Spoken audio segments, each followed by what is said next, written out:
Hello नमस्कार दोस्तों, कैसे हैं आप लोग। उम्मीद करते हैं अच्छे होंगे। तो आइए जो हम लोग चैप्टर नंबर 12 पढ़ते हैं, जिसमें परिसंचरण तंत्र यानी कि सर्कुलेटरी सिस्टम के बारे में पढ़ते हैं। आइए हम लोग प्रत्येक पॉइंट को बारी बारी से देखेंगे।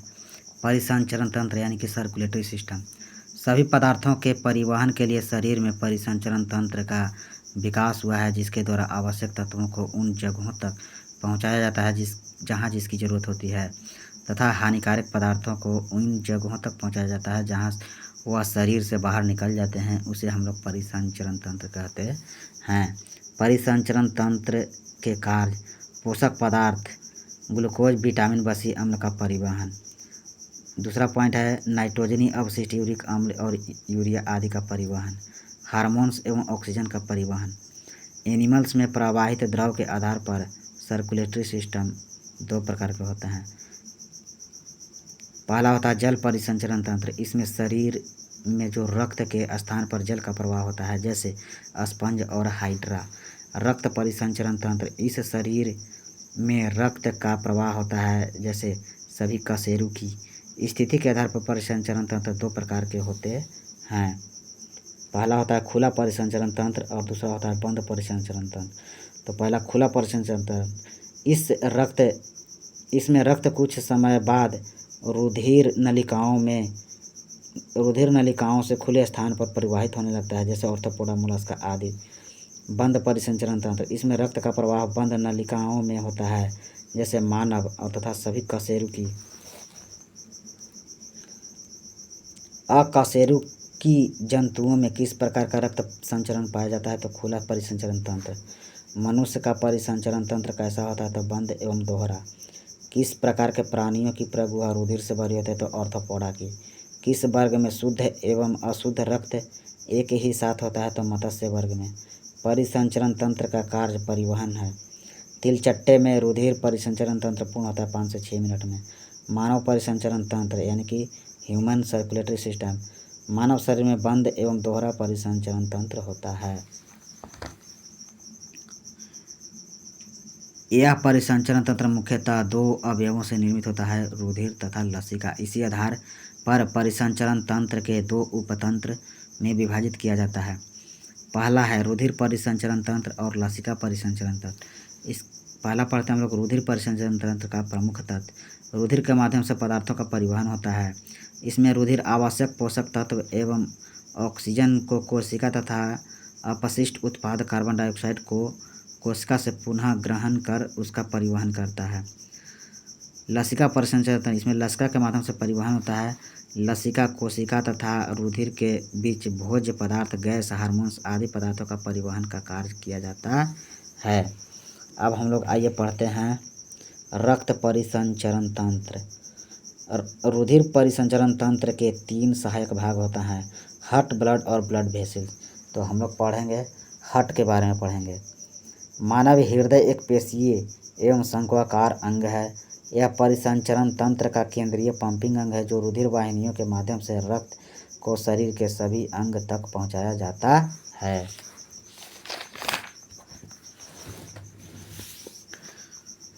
आइए ये फिगर देखिए दोस्तों, ये हार्ट का फिगर है।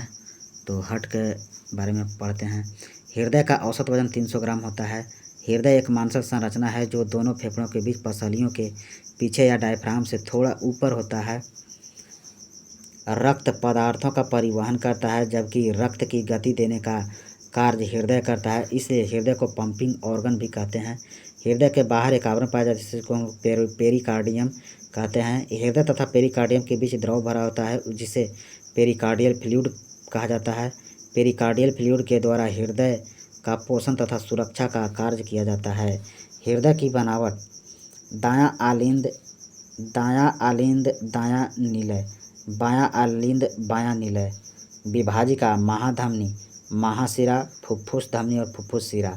तो आइए हम लोग दायां आलिंद के बारे में पढ़ते हैं। पहले यह हृदय के दायां भाग के ऊपर वाला कोष्ठक में होता है। इसमें शरीर से अशुद्ध रक्त आकर जमा होता है। दायां निलय: यह हृदय के दायां भाग के निचले वाला कोष्ठक में होता है। इसमें दायां आलिंद से त्रिकपाटीय वाल्व के माध्यम से रक्त पहुंचाता है। दायां आलिंद हृदय के दायां भाग के ऊपर वाला कोष्ठक में होता है, इसमें अशुद्ध रक्त आकर जमा होता है। दायां निलय हृदय के दायां भाग के निचले वाले कोष्ठक में होता है, जहां दायां आलिंद से त्रिकपाटीय वाल्व के माध्यम से रक्त आता है। बायां आलिंद यह हृदय के बायां कोष्ठक के ऊपरी भाग में स्थित होता है, इसमें फेफड़ा से शुद्ध रक्त आकर जमा होता है। बायां निलय इसमें बायां आलिंद से बायां कपाटीय वाल्व के माध्यम से रक्त आकर जमा होता है।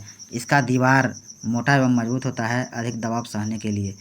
विभाजिका यह हृदय को दो भागों में विभाजित करता है, इसे अंतर आलिंद भित्ति भी कहते हैं। महाधमनी यह बायां निलय से संपूर्ण शरीर को शुद्ध रक्त पहुंचाने का कार्य करता है। शरीर के सभी भाग फेफड़ा को छोड़कर में जाने वाली धमनियां महाधमनी चाप से निकलती है। महाशिरा यह शरीर के सभी भागों में अशुद्ध रक्त दायां आलिंद में पहुंचाता है और महाधमनी में शुद्ध रक्त पहुंचाने का कार्य करता है। फुफ्फुस धमनी यह एकमात्र धमनी है जो इसमें अशुद्ध रक्त का परिवहन करता है। फुफ्फुस धमनी हृदय से फेफड़ा को रक्त पहुंचाता है। फुफ्फुस शिरा यह एकमात्र शिरा है जो शुद्ध रक्त का परिवहन करता है, यह फेफड़ा से हृदय तक के शुद्ध रक्त पहुंचाता है। हृदय की धड़कन दाब को उत्पन्न करने के लिए हृदय संकुचन तथा आकुंचन की क्रिया करता है, जिसे सामूहिक रूप से हार्ट बीट या हृदय की धड़कन कहा जाता है। सर्वप्रथम 1970 ईस्वी में केथ एंड फ्लैक ने यह बताया कि हृदय के धड़कन का केंद्र हृदय के राइट ऑरिकल के मांसपेशियों में स्थित होता है, जिसे एसए नोड यानी कि साइनो ऑरिकुलर नोड या पेसमेकर कहा जाता है। एसए नोड नर्व फाइबर का बना होता है, जिसके द्वारा तंत्रिका आवेग उत्पन्न किया जाता है। परिणाम स्वरूप हृदय कॉन्ट्रैक्शन एंड रिलैक्सेशन की क्रिया करता है। एसए नोड से नर्व इम्पल्स एभी नोड से ऑरिकुलर वेंट्रिकुलर नोड तक पहुंचाया जाता है, जहां से आवेग को पूरे हृदय तक पहुंचा दिया जाता है। हार्ट बीट की उत्पत्ति के आधार पर हृदय दो प्रकार का होता है, न्यूरोजेनिक हार्ट और मियोजेनिक हार्ट। पहला पढ़ते हैं न्यूरोजेनिक हार्ट। इसमें हार्ट बीट की उत्पत्ति का केंद्र मस्तिष्क होता है। इस प्रकार के जीव के सिर काट देने पर धड़कन तुरंत बंद होता है, जैसे उदाहरण के लिए कशेरुकी को छोड़कर अन्य सभी प्राणियों के हृदय, जैसे तिलचट्टा, केंचुआ, जोंक, मछली इत्यादि। अब हम लोग पढ़ते हैं मियोजेनिक हार्ट। इसमें हार्ट की उत्पत्ति का केंद्र हृदय की मांसपेशियों में होता है। इस प्रकार के प्राणियों के सिर काट देने के बाद भी हार्ट कुछ समय तक धड़कता है, जैसे कशेरुक, मनुष्य, पक्षी, पशु आदि। अब हम लोग देखते हैं, नोट है कुछ उसके बारे में। हार्ट बीट को सुनने वाले यंत्र को हम लोग स्टेथोस्कोप या फोनोकार्डियम कहा जाता है। एक हार्ट बीट का पूरा समय होने में लगता है 0.8 सेकेंड। हार्ट बीट बराबर ऑरिकल के संकोचन 0.15 सेकेंड प्लस वेंट्रिकल के संकोचन 0.30 प्लस पूरे हृदय को आकुंचन होने में 0.40 सेकेंड का समय लगता है। किसी भी प्राणी में 1 मिनट में जितनी बार हार्ट बीट संपन्न होता है उसे रेट ऑफ हार्ट बीट कहा जाता है। मनुष्य में रेट ऑफ हार्ट बीट होता है 72। नवजात शिशु में हार्ट बीट होता है 110 बार प्रति मिनट। बड़े प्राणी में हार्ट बीट की अवधि होती है कम। हार्ट बीट डर, क्रोध, उत्तेजना तथा तापमान में वृद्धि से बढ़ता है। 1 डिग्री सेल्सियस बढ़ने से हार्ट बीट के मान में वृद्धि होता है 10 बार प्रति मिनट। हृदय धड़कन का नियंत्रण होता है एएनएस यानी कि ऑटोनोमस नर्वस सिस्टम। हृदय के मसल के विभवांतर को मापता है तो ईसीजी यानी कि इलेक्ट्रोकार्डियोग्राफ। रक्त द्वारा रक्त वाहिनियों के सतह पर उत्पन्न दाब को कहते हैं रक्तदाब। जब हृदय संकुचित होता है तो उत्पन्न दाब कहलाता है सिस्टोलिक प्रेशर। सिस्टोलिक प्रेशर का मान 120 होता है। जब हृदय रिलैक्स होता है तब उत्पन्न दाब कहलाता है डायस्टोलिक प्रेशर। डायस्टोलिक प्रेशर का मान 80 mm होता है। एक स्वस्थ मनुष्य के बीपी का मान 120/80 होता है। ब्लड प्रेशर मापा जाता है स्फिग्मोमैनोमीटर से। हार्ट बीट बढ़ने से बीपी के मान बढ़ता है। महाधमनी से हृदय के मांसपेशियों को शुद्ध रक्त पहुंचाता है कोरोनरी आर्टरी। हार्ट अटैक किस धमनी के कटने से होता है तो कोरोनरी धमनी के। किस तकनीकी परीक्षण से किस परीक्षण तकनीकी से बंद धमनियों का पता लगाया जाता है? तो एंजियोग्राफी द्वारा। एंजियोग्राफी में धमनी के व्यास को बढ़ाने के लिए किस धातु का बल्ब बनाया जाता है? तो टाइटेनियम का। जिगर को ऑक्सीजनित रुधिर यकृत तक ले जाने वाली धमनी कहलाता है हेपेटिक धमनी कहलाता है। हृदय की धड़कन होता है लव डब। खाली पेट में ब्लड में ग्लूकोज लेवल होता है 70 से 110 mg प्रति ml। विश्व का पहला हृदय प्रत्यारोपण 1967 में दक्षिण अफ्रीका में किया था क्रिश्चियन बर्नार्ड। भारत में पहला हृदय प्रत्यारोपण 1994 में किया था doctor P Venugopal. Open heart surgery जब शल्य चिकित्सा चेस्ट को खोल के की जाती है तो उसे ओपन हार्ट सर्जरी कहा जाता है। विश्व में पहली ओपन हार्ट सर्जरी 1893 ईस्वी में शिकागो में डॉक्टर डैनियल हेल विलियम्स के द्वारा किया गया। भारत में पहली ओपन हार्ट सर्जरी 1961 में डॉक्टर के.एन. दस्तूर ने किया था।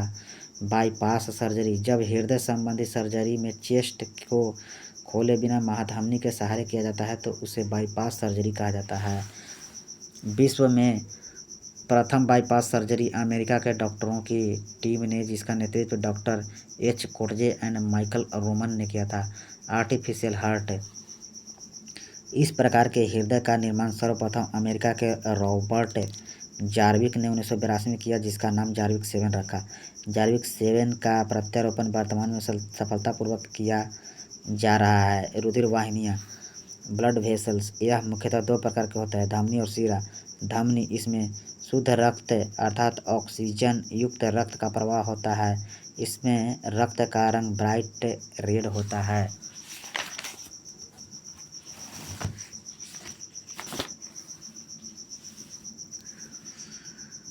यह रक्त का हृदय से कोशिका की ओर ले जाता है। शिरा इसमें अशुद्ध रक्त अर्थात कार्बन डाइऑक्साइड युक्त रक्त का प्रवाह होता है। इसमें रक्त का रंग गहरा लाल होता है। यह रक्त को कोशिका से हृदय की ओर ले जाता है। धमनी और शिरा में अंतर।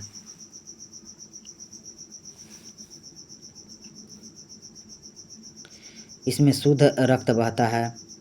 इसमें बीपी का मान ज़्यादा होता है। इसकी दीवारें अधिक रक्तचाप को झेलने के लिए मोटी तथा मजबूत होती है। इसमें रक्त के बहाव की दिशा हृदय से शरीर की तरफ होती है। इसमें वाल्व नहीं पाया जाता है। इसमें कपाट नहीं पाया जाता है। इसमें रक्त का परिवहन तेजी से होता है। इसमें शुद्ध रक्त के प्रवाहित होने के कारण इसका रंग लाल होता है। शिरा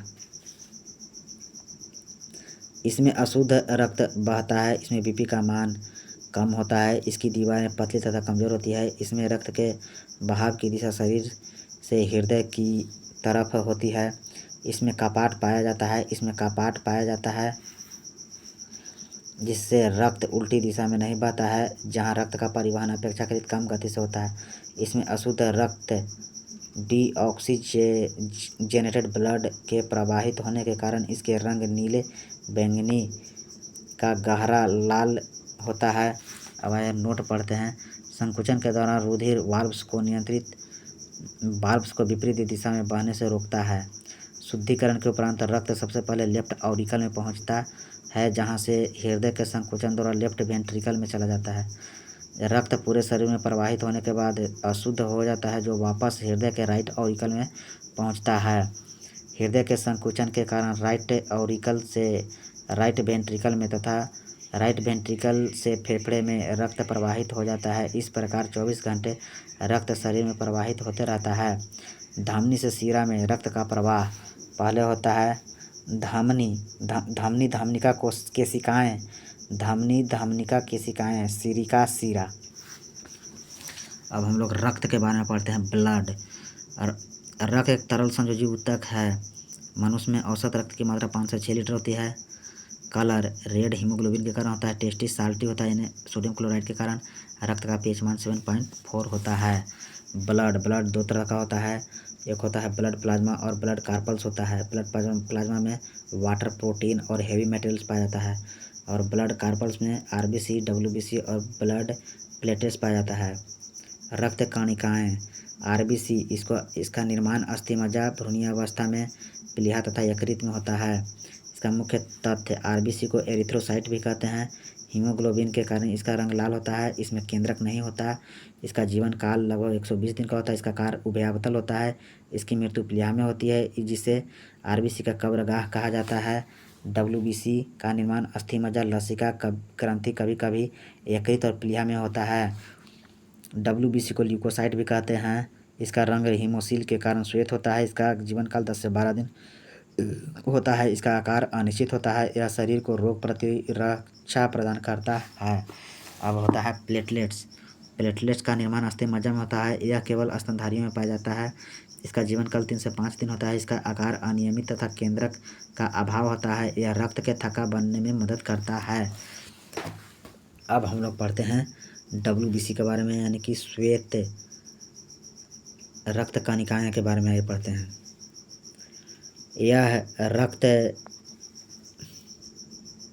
यह रक्त में 1% होता है। इसकी संख्या 8000 से 10,000 mm प्रति क्यूब होता है। इसका अनुपात डब्ल्यूबीसी और आरबीसी का अनुपात 1:600 होता है। डब्ल्यूबीसी मुख्य रूप से 5 प्रकार के होते हैं। पहला था मोनोसाइट्स, यह रोगाणुओं का भक्षण करता है। लिम्फोसाइट रोगाणुओं से लड़ने के लिए एंटीबॉडी का निर्माण करता है। न्यूट्रोफिल यह रोगाणुओं को नष्ट करता है। बासोफिल यह इसके द्वारा हिपैरिन नामक यौगिक का निर्माण किया जाता है। इयोसिनोफिल इसके द्वारा एलर्जी संबंधित बीमारी को ठीक किया जाता है। लिम्फोसाइट्स 2 प्रकार का होता है। टी लिम्फोसाइट्स इसके द्वारा एंटीबॉडी का निर्माण किया जाता है। इसका निर्माण थाइमस ग्रंथि से होता है। बी लिम्फोसाइट्स यह चिकन के बुर्सा में पाया जाता है, इसलिए इसे बी लिम्फोसाइट्स कहते हैं। इसकी खोज फैब्रिकस ने किया था। लसिका यह एक रंगहीन तरल पदार्थ है। ऊतकों एवं रुधिर वाहिनियों के बीच में पाया जाता है। यह रक्त प्लाज्मा का ही भाग है, जो रक्त कोशिकाओं की पतली दीवारों से विसरण द्वारा बाहर निकलने से बनता है। लसिका ग्रंथि में निम्फोसाइट्स का निर्माण होता है। लसिका जीवाणु व अन्य बाहरी पदार्थ का भक्षण का शरीर की रक्षा करता है। यह पचित वसा का अवशोषण करके इसे काइनोमाइक्रोन बूंदों के रूप में रक्त में पहुंचाता है। लसिका सदैव एक दिशा में बहता है, ऊतक से हृदय की ओर। रुधिर एवं लसिका में अंतर। रुधिर सामान्य तरल संयोजी ऊतक है। यह गहरे लाल रंग का तरल ऊतक है। आरबीसी उपस्थित होती है, डब्ल्यूबीसी उपस्थित होती है, परंतु कम मात्रा में होता है। प्रोटीन्स की मात्रा अधिक होती है। न्यूट्रोफिल्स की संख्या बहुत अधिक होती है। रुधिर में ऑक्सीजन व अन्य पोषक पदार्थ अधिक होते हैं। रुधिर में कार्बन डाइऑक्साइड तथा उत्सर्जित पदार्थों की मात्रा सामान्य होती है। लसिका छना हुआ रुधिर है। यह रंगहीन तरल ऊतक है। आरबीसी अनुपस्थित होती है। डब्ल्यूबीसी अधिक मात्रा में पाई जाती है। प्रोटीन्स कम मात्रा में पाई जाती है। लिम्फोसाइट्स की संख्या बहुत अधिक होती है। लसिका में ऑक्सीजन व अन्य पोषक पदार्थों कम मात्रा में पाए जाते हैं। लसिका में कार्बन डाइऑक्साइड व उत्सर्जित पदार्थ अधिक मात्रा में होते हैं। नोट: रक्त में आरबीसी की संख्या 50 से 55 लाख प्रति mm³ होता है। आरबीसी परिवहन करता है ऑक्सीजन तथा कार्बन डाइऑक्साइड दोनों। शरीर के अंदर रक्त किसके कारण नहीं जमता? हिपैरिन। रक्त का गाढ़ापन किस प्रोटीन के कारण होता है? तो एल्बुमिन। शरीर में एंटीबॉडी का निर्माण किस रक्त प्रोटीन से होता है? तो ग्लोबुमिन प्रोटीन से। आरबीसी का कब्रगाह तथा ब्लड बैंक कहा जाता है। स्प्लीन प्लीहा को। हीमोग्लोबिन किससे मिलकर बना होता है? आयरन तथा ग्लोबिन प्रोटीन से। रक्त में हीमोग्लोबिन की मात्रा 15 ग्राम प्रति 100 ml होता है। हीमोग्लोबिन की कमी से कौन सा रोग होता है? तो एनीमिया। आइए हम लोग अब और है कुछ नोट्स उसके बारे में देखते हैं। तो शोषण वर्णक किसे कहते हैं? तो हीमोग्लोबिन को। रक्त में डब्ल्यूबीसी की मात्रा 1% होता है। एड्स से डब्ल्यूबीसी का कौन सा भाग प्रभावित होता है? तो टी लिम्फोसाइट्स। प्लेटलेट्स किस रसायन का स्राव करता है जिसे थक्का बनने में मदद करता है? तो थ्रोम्बोप्लास्टिन। एनीमिया का प्रकार है जो ये देखते हैं। Aplastic anaemia. दूसरा होता है सिकल सेल एनीमिया। तीसरा होता है पर्निशियस एनीमिया। चौथा होता है थैलेसीमिया। एप्लास्टिक एनीमिया में रेड बोन मैरो आरबीसी का निर्माण नहीं कर पाता है, जिससे हीमोग्लोबिन की कमी हो जाती है। सिकल सेल एनीमिया हीमोग्लोबिन की संरचना में बदलाव के कारण होता है। इसमें आरबीसी का आकार हंसिया जैसे हो जाता है। इसमें हीमोग्लोबिन के ग्लूमेटिक एसिड के स्थान पर वेलिन आ जाता है। इस प्रकार निर्मित हीमोग्लोबिन को हीमोग्लोबिन एस कहा जाता है। पर्नीशियस एनीमिया आरबीसी के अपरिपक्वता के कारण हीमोग्लोबिन में कमी से रोग होता है। इसका मुख्य कारण विटामिन B12 तथा फॉलिक एसिड को माना जाता है। अब थैलेसीमिया, यह एक असामान्य हीमोग्लोबिन एफ के कारण होता है। इससे पीड़ित व्यक्ति को हमेशा दूसरे व्यक्ति के रक्त की आवश्यकता होती है। WBC के संख्या में बदलाव के कारण होने वाला रोग ल्यूकोसाइटोसिस, इसमें WBC की संख्या असामान्य रूप से बढ़ जाती है। ल्यूकोपेनिया, इसमें WBC की संख्या घट जाती है। ल्यूकेमिया, इसमें WBC की संख्या असामान्य रूप से बढ़ने के कारण RBC का निर्माण बंद हो जाता है। इसे सामान्यतः ब्लड कैंसर भी कहते हैं। रक्त का थक्का बनना, कैसे बनता है रक्त का थक्का, आइए देखते हैं। रक्त के थक्का बनने का क्रमिक चरण निम्नलिखित है। रक्तस्राव होने पर सर्वप्रथम प्लेटलेट्स हवा के संपर्क में आते हैं तथा थ्रोम्बोप्लास्टिन नामक पदार्थ का निर्माण करता है। थ्रोम्बोप्लास्टिन हेपेरिन को निष्क्रिय कर देता है।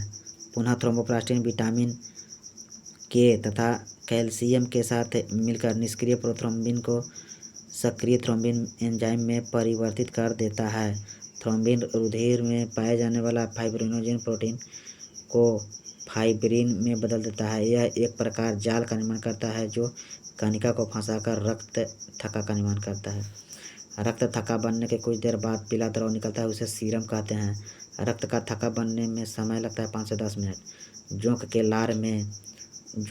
लार में जिसके कारण रक्त चूसते समय रक्त नहीं जाता है। हीरोडीन प्रयोगशाला तथा रक्त बैंक में रक्त थक्का बनने से रोकने के लिए मिलाया जाता है। 0.01% सोडियम नाइट्रेट या सोडियम ऑक्जेलेट मिलाया जाता है। थैंक यू दोस्तों।